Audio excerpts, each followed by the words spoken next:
Reasons why Southeast governors need to maintain silence on the arrest of Kanu by the federal government. Oh, by the way, this is an opinion by this writer, so let's just get that clear. The Nigerian government is probably still basking in the euphoria of the arrest and extradition of Nnamdi Kanu back to Nigeria. The Air that turned himself into an enemy of Nigeria the moment he started agitating for the separation of Biafra from Nigeria, since he escaped from the shores of Nigeria after being granted bail in 2017 on health grounds. He had been a big thorn on the flesh of the Nigerian government from his hideouts outside Nigeria. Being far away from Nigeria, his followers probably felt Nnamdi Kanu was untouchable, more so because he is also a citizen of the UK, where he reportedly moved to after he fled from Nigeria. That is why it came as a surprise to many when the Nigerian government announced he has been intercepted and brought back to face the law. Photos of Nnamdi Kanu after he had been arrested and brought back to Nigeria. Okay, so the photos are here. In which a lot of people said, oh yeah, it's Photoshop and all that, but it just seemed to be real at the time. So I think he's in designer. I don't know what designer he's in, but he's in designer, and that was really funny to Nigerians on Twitter. But I digress. His arrest and extradition has been attracting comments from different quarters and speculations about where and how he was arrested. But among people who have not said anything about his arrest and extradition are Southeast governors, and their silence on the issue should be understandable. Yeah, because they don't value their people, and of course they are, they basically have their loyalties to the government. So for whatever selfish reason that they're there, they don't want to remove that contract or remove the benefits that they're getting. So one would have expected that since Nnamdi Kanu from the Southeast region, the Southeast Governors Forum will release a statement about his arrest, but they have not done so. But there's not an excuse, because with a lot of Southwest leaders who were not necessarily in line with what Sunday Igboho did, or what he did not even do, or what the government thought he was about to do. I mean, Igbo did not even do anything.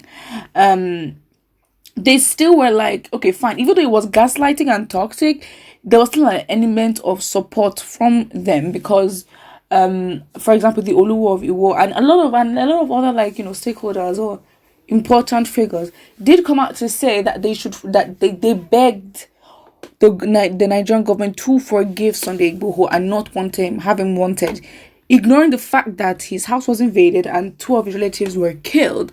But still, they still came to defend their son, saying that we don't agree with what he did, but please just have mercy on him. Again, I think that is literally just a sign of respect, at least like the bare minimum, And it's just really embarrassing, and it's sad that Nnamdi Kanu cannot get the same thing. The first reason this person puts here is their earlier rejection of Nnamdi Kanu and his agitation for succession. But then that is his human right. I'm so confused. Like, that is his human right. Like, he didn't do anything wrong. Absolutely not. And the birth of ESN, in which, again, that would be a counter argument as to, whatever they want to justify what the Nigerian government did against him. The launch of the ESN was as a result of the insecurity in the Southeast. It was getting worse and worse by the day because of Fulani herdsmen, in which the people were in a hard place, because they have been doing the right thing by reporting to the agencies or the police that are actually obliged to protect them, but they didn't do their job. So again, now the people are stuck. Okay, fine. Do we then take powers into our hands, or we just wait on the government? But then waiting on the government means that more people will be killed, and the people didn't even have a chance to even take things into their hands. And then all of a sudden, it was even a shock. And I think maybe the government is feeling a bit hurt by that, because maybe they felt blindsided, and all of a sudden there's a whole military, not military, but a whole security arm of IPOB, ESN, and they just had no idea about it, which, yes, is embarrassing, but they're gonna have to move on from that. But then it's like, so because you were not responding, so would you have expected the people to just stay like that and then, keep dying? That don't make sense. And the second reason here says the political ambition of the region. So that is why the Southeast governor should keep quiet on Nnamdi Kanu's arrest, because of the political ambition of the region. Well, let's see. This is coming at a time where there are deep discussions about Igbo presidency. For some time now, some concerned persons and groups in the region have been saying that Igbos should be given the chance to produce the next president of the country. The argument has always been that since the return of the country to a democratic rule in 1999, okay, the country was democratic before? Fine. The Southeast has not been given a chance to produce the president. But then how does that have to do with anything if their intentions are clear? Because wow, okay, now this is what this writer is saying.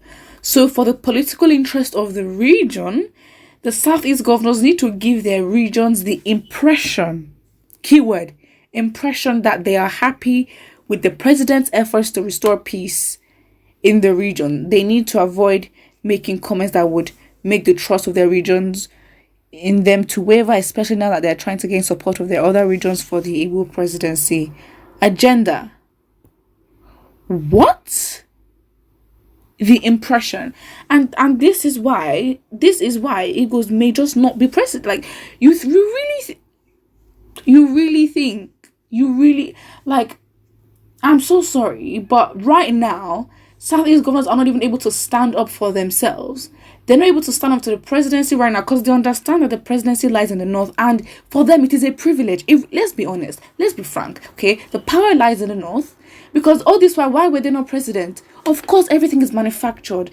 Of course, everything is set that this state or this whatever agenda it is. But the fact is, everything is manufactured. Things, people like the parties don't just win elections. They must have had, an upper hand.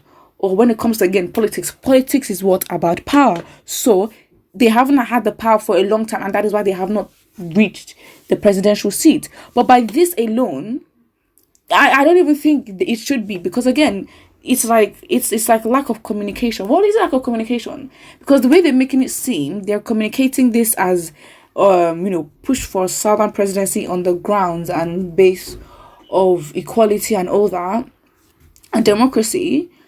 But then, really and truly, if we're going to be honest, you just want a chance to be in that place so you can actually have a peace and, lead your own kleptocratic side of the Nigeria's history, so that you can embezzle more funds, if you're going to be honest about this.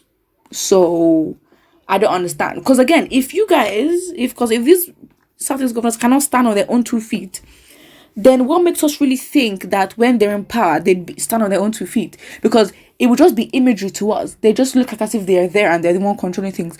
Meanwhile, they are literally serving other people in the background who they would prioritize, because they're the ones who brought them there in the first place.